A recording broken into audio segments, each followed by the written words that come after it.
What is the most immature thing you have ever seen an adult do? A customer literally hung out in the middle of our store and started screaming, "Does anyone work here?" Exclamation mark. When the only employee in her current line of sight asked her to wait till she finished with another customer first. We get that constantly at my store now. Sorry, we're understaffed because we're still in the middle of a pandemic. I had a customer recently complain to me that they were, and I quote, "absolutely sick and tired of all these companies using COVID as an excuse. They need to pull up their bootstraps and get their shit together and get to ducking work." I want to say I was baffled by their ignorance, but it's par for the course right now, and the handicap on the game keeps getting higher. I saw a grown man throw his burger at the cashier at McDonald's because it had onions on it and he didn't like/want onions. My husband got a sandwich thrown at him by a middle-aged woman because he apparently made it wrong according to her arbitrary standards that she failed to disclose before ordering the sandwich. We later saw the same woman on a viral video yelling at the cashier in a Starbucks because some customers in the Starbucks were speaking Korean. My husband also got the police called on him by a 30-something man for not giving him a free pickle. Having my vegetables weighed at the supermarket, and some guy cuts in line and just plonks a zucchini on the scales to be weighed. Him in China and line cutting is a huge issue here. I don't say anything. I simply pick up the zucchini and hand it back to him. He throws it on the floor and storms off. Fuck that guy. Line cutting is a national sport in China. Stealing parking spots at my local Chinese mall is pretty popular too. They always get so startled when the white girl, "I'm actually half Chinese," proceeds to tell them off in their native tongue. So at least that gives me a little bit of satisfaction. I'm an ABC. Have no desire to visit China for these reasons. I would definitely get into a fight at some point. So, my daughter is a cancer survivor. As we've been on this journey, I've discovered parents of children with cancer fall into 3 broad categories. 1. Parents who are in it for themselves. 2. Parents who are in it for their kids. 3. Parents who are in it for the community. I should point out that last group makes up 98% of the people. But holy shit, do those 2% split between groups 1 and 2 are literally a cancer. I've seen parents finagle multiple make-a-wish trips for their kid, pull the cancer card to get free everything, then badmouth charities when the charity realizes their grifters just using their kid for benefits. Your kid doesn't need 4 iPads. Getting invited to meet professional athletes and then begging for autographs and souvenirs. I've watched parents have a meltdown because their kid wasn't on the front page of a flyer promoting an event. Piss and moan because their kid got more time on TV than they did. It's eye-opening when you see how petty and exploitive people can be. I've seen this firsthand. My cousin, who was like a little brother to us because my mom took their family in during our childhood, so we were all raised together, was diagnosed with cancer in his legs that made it so he couldn't walk. His stepmom used his make-a-wish to take her daughters to Disney World instead of taking him to WrestleMania like he wanted. She also would smack his very painful legs whenever she was mad at him. Unfortunately, the cancer spread from his legs to his lungs, and he passed away at the age of 10. I don't think I can ever fully forgive her for her actions. Her and her daughters were so disrespectful to him during the entire ordeal. In Whole Foods worker drops and spills a tray of produce's hairs transporting. Middle-aged lady stops, looks me in the eyes and says, loudly so everyone can hear, "Sucks to be him." Like we were all supposed to laugh at this guy trying to do his job. F that dipshit lady. Karen's attempting stand-up. Woman sent a plate of food back because there was a hair in it. Okay, fine. Then she demanded a refund. Sure, got it. Then she got in everyone's face screaming about how we are an awful business. The strand of hair on the plate was a long black strand of hair. None of the cooks, my job, had long black hair. The waitress did not have long black hair. You know who did? The lady who ordered the damn food. We made fun of her all night. All of us cooks were pointing fingers saying you put the hair in her dish. The real kicker? The restaurant had an open kitchen concept. She could see none of us had long black hair. How stupid can you get? My brother worked retail and told me about a customer he dealt with This Christmas Eve a costumer came into the store he worked at, major retail store, a few hours before close and demand he get a certain popular today. My brother explained that, if he didn't find it, they were probably out as it was Christmas Eve. Then man then goes ballistic, swearing and yelling and storms off. A few minutes later my brother spots the toy and being a way better human than me, runs to find the man checking out. When he gives the man the toy, he has the audacity to tell my brother, "Ah, thank you so much. I was just telling my wife how nice and helpful you were." My brother simply responds, "That's not what you told me earlier," and walks off. What a cunt. Adults arguing with children and then get even more mad when the child has a valid point. Not quite children. But there's a professor at my local community college who thoroughly enjoys arguing with the students and trying to prove them wrong on Facebook. Maybe the 18-year-olds can't tell how pathetic it is, but as a 35-year-old I'm appalled. I got bored and broke out my husband's PS2 and got really into Kingdom Hearts. I'm in my 30s and just not much of a gamer, to be honest. This game totally sucked me in. After like 20 attempts at trying to beat the stupid boss of the Wonderland level, I got so pissed I threw the controller across the room. The controller not only broke, but dented the wall of our house. My husband didn't even know how to react. He just stared at me. I'm not allowed to play Kingdom Hearts anymore. Hey, at least you are aware of it. I used to be a store manager for Circuit City. A guy came on with an open PlayStation game, wanting his money back. Due to federal copyright laws, the best we could do was exchange for the same game. He got so mad at my cashier and me that he stormed away from the service desk, went to my video game department, and took a shit on my floor. Just dropped his pants and laid a juice right on the floor, with no shame in it either. I hated him. That sounds like something Eric Cartman would do. Good grief. Yelling at me because I asked her to fill out annual paperwork because it's state mandate for HIPAA compliance, after explaining that it's annual and she really only needed to sign her name, but thought it would be better to yell at me than let me explain. I loathe entitled old people. I once had an old John Deere retiree tell at me for 2 hours straight because her insurance only covered $17.999. 76 of the $18.000 bill she got. Apparently spending 2 hours yelling at someone for 24 cents was worth it for her. Why didn't you end that conversation before that long? I used to let myself get yelled at, even to the point where it irked me into being rude back. Now I just say, "I don't appreciate the way you're treating me. I'll resume this conversation when you can talk to me reasonably," and I enjoyed it. People don't have a right to abuse you. A year and a half ago, when I went to a comic convention, Jared Way of My Chemical Romance was promoting the Umbrella Academy when he walked out to the podium to answer questions. By then GF screamed wow. He got fat.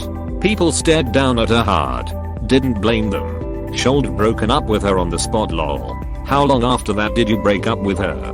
5 months later. A friend of mine worked at a parking lot booth at a university.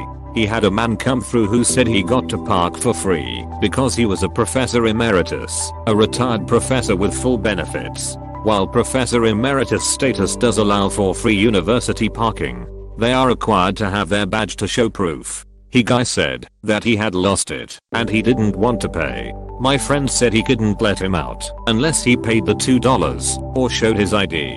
The guy instead rolled up his car window and sat on the horn for a long time. My friend called his supervisor and asked what to do. The supervisor told him to close the booth window and wait. My friend's shift ended 30 minutes later, and the later shift person came to replace him. The guy was still laying on his horn demanding to be let out. Fortunately it was a 2-booth station so other people could go out the second exit. The guy was literally just inconveniencing himself for almost an hour. Over $2. He finally caved and paid the $2, now $3, because he was there an extra hour, but complained later to the parking supervisors. They told him to bring his ID next time or just pay the amount he owed. The last part is totally an episode of Frasier in the parking garage. You would have only had to pay $2 if you didn't do the speech. Apostrophe. Saying, "I don't wanna talk anymore" every time I make a good point in an argument. I have a relative that was a mail carrier. Had a problem with the guy, cause his dog bit her. I can't remember all the details, but she was instructed not to deliver if his dog was present. Which it was. He was instructed to keep it indoors / restrained etc, but he wouldn't listen enough times to where she was then instructed not to deliver to him at all. Of course he got pissed and tried to fight it. One day he came out and tried to intimidate her saying she was lying about stuff. So she asked him, how am I lying? Then he said, well I don't want to argue about it. Yeah that's because you're wrong dumbers. Bass, ass. I don't know, but people who mostly say this are elder people. Make it so people can only sell their shares of GME and not buy. Throw dog beds into the slick floor in PetSmart and then take a running jump onto them and slide across the aisle. This is immature, but not gonna lie sounds fun. But also why in a pet store? Because that's where the dog beds are. Thanks for the upvotes though. On our first or second date, my now fiancé and I swapped horrible date stories to break the ice and laugh at ourselves. She told me about a time she had gone on a date when she was living in New York City with some guy from her work.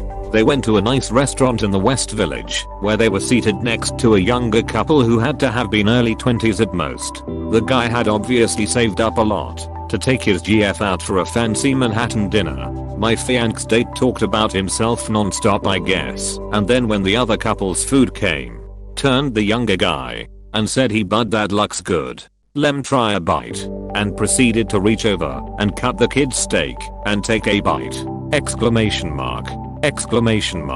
Mortified and frozen by the immaturity of her date, along with the other couple's shock, she somehow summoned the strength to make sure he paid the kid's meal and apologized profusely, or she was leaving. And then she left anyways when he went to the bathroom. Another not all heroes wear capes moment. Throw a literal hissy fit, feet stamping, yelling, splashing water, crying because their mask was fogging up when we snorkeled. Her audience? Her 2 kids, her boyfriend, her sister and her Captain Hissy Fit ex-husband and his wife on a family vacation in the Caribbean. Who throws a fit in the Caribbean? You're literally in paradise bitch. The kids were even like WTF. Quick question, but how would I not make it fog up while snorkeling? I can imagine it would be a bit of a pain as I wouldn't be able to see much with a fogged up mask. I wouldn't be carrying on like this bitch though. Is there like a technique to prevent it from fogging? Never gone snorkeling before BTW, just wanted to know. I remember a similar tantrum from a woman when told that the popular breakfast place in Kauai had a wait to be seated. She was so angry that she needed to wait to be seated and had an old school fit. Then, when she was seated, she continued to cross her arms and be short with the waitstaff and ignore her partner when he tried to chat over breakfast. I'm sitting there thinking, girl, you're in Kauai. If you can't be relaxed here, you cannot be relaxed. My ex called my mom and told on me after I told him to duck off. She and I still laugh about that. My ex-wife's mother called my mom to bitch about me. I was 38 at the time. A grown woman who said she wasn't responsible for her emotions. Well, that's right. You are not responsible for your emotions, only for your actions. A 60-plus-year-old woman screaming at me to get up because she wanted to sit where I was sitting. It was during the library's annual book sale, and I was a newly elected trustee who was just recovering from a 2-month-long illness. I was weak and had a bad back, both of which this bitch knew. But that didn't stop her. I eventually just got up and left. My neighbor's ex-daughter-in-law called my house during a snowstorm. I was 20ish and the only one home. She wanted me to go to their house and have them call her. I reluctantly did. They were not at home. This grown butt woman was working at a small ski resort about 5 miles from my home. She harassed me repeatedly trying to get me to come take her home as she didn't have a ride. I told her I didn't drive in the snow. Never had. I couldn't come. My mom was at work. My dad was at work, and now I didn't know anyone else that could come. She persisted. Pure asshole. The kicker is my mom once worked there, and I have known many who worked there. They feed you and put you up in a nice condo rental if you can't get home. so she was just being a baby. There was a new girl at my work department store. She was part-time as she had another job working for an insurance company from home, and told me that even though she was in her mid-20s, it was her first real in-person job working with actual colleagues. That was all fine, and she was doing well, but at one point she was unsure of what to do, because with the two jobs it would be hard for her to take the vacations she had been planning for. Eventually she talked to me and said she decided to quit. She would speak to the manager to let them know, but she would be there for the whole rest of that month. When it came time to speak to a manager, she decided to do it on her break at 5 PM, so she wouldn't have to worry about not being on the sales floor for too long. I wished her luck and said I'd see her later. She never came back. I waited until it was 6 o'clock and it was time for me to go home. I'd been there for 9 hours and I was really tired after having done merchandising all day on top of associate duties. I asked a manager and they tried to track her down, calling her and leaving to see if anything had happened, but she never picked up or responded to their voicemails. I left close to 7 when they shuffled staff around to get someone to cover the department. I was so pissed off, especially since she left me alone in the evening and it got incredibly busy. I found out the next day that she didn't even take her lunch with her. She just bolted without a word to anyone and ghosted the entire damn company. I don't know what's going on with people these days, but I keep hearing stories lately about how people one day just don't show up for work. They don't answer calls or anything. They just stop coming into work. What's going with that? I feel like they think they're somehow sweeting their bosses or doing it to get back at them. But it's their coworkers who suffer, since they are always the ones who have to pick up the slack and cover for them. I worked at Blockbuster Video as a teen, and a man in his mid-40s went ballistic and was going to wait in the parking lot for my shift to end because he wanted to kick my butt over his $4.30 late fee. I have a handful of reactions to late fees that would rank in the top 10 most immature things I've seen adults do in my presence. Actually, I had my fill of the frontline customer service role at a young age. Thank you for watching. We hope you enjoyed this video. Please subscribe for more videos.